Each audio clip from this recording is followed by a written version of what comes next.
When I met my wife, I thought the hardest part of marriage would be finances or in-laws dropping by unannounced. I never imagined it would be my own younger brother trying to replace me.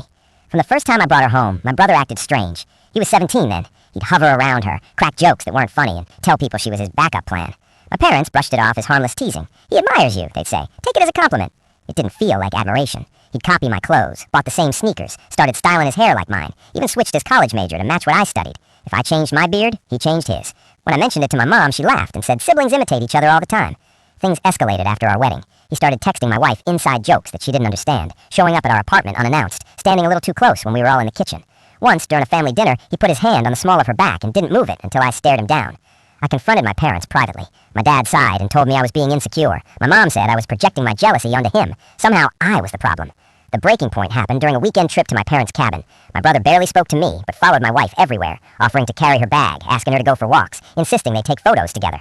That night, my wife showed me something that made my stomach drop. He'd been messaging her for months. At first, it was subtle. You deserve someone who understands you better. Then it got worse. He accused me of lying to her about money, claimed I had flirted with coworkers, tried to plant doubts. One message read, he only married you because it was convenient. I would never treat you like that. The final one said, if you ever change your mind, I'm ready. I've always been ready. The next morning, my parents called a family discussion.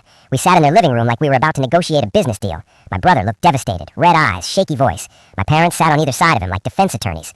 My dad cleared his throat and said, your brother has been struggling. He's in love. We think the tension in this family could ease if you considered giving him some space with her.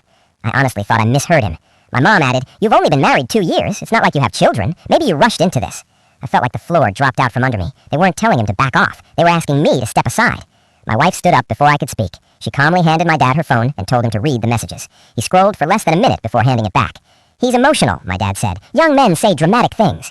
Young men don't try to sabotage their brother's marriage. My brother suddenly stopped pretending to cry. He looked at me and said, you always get everything first. You don't even appreciate her the way I would. And my parents said nothing. That was the moment I realized I didn't just have a brother problem. I had a family problem. We left immediately, packed up our things the next week, and moved to another city without telling them. I blocked both of my parents and my brother. A month later, my wife showed up at her workplace, claiming he just wanted closure. Security escorted him out. We filed for a protective order after that. My parents sent a long email saying I'd abandoned the family over a misunderstanding. Last week, my wife and I found out she's pregnant. Instead of joy, my first thought was relief, that our child will grow up far away from people who think obsession is romance and boundaries are negotiable. I used to believe family was unconditional. Now I believe safety is.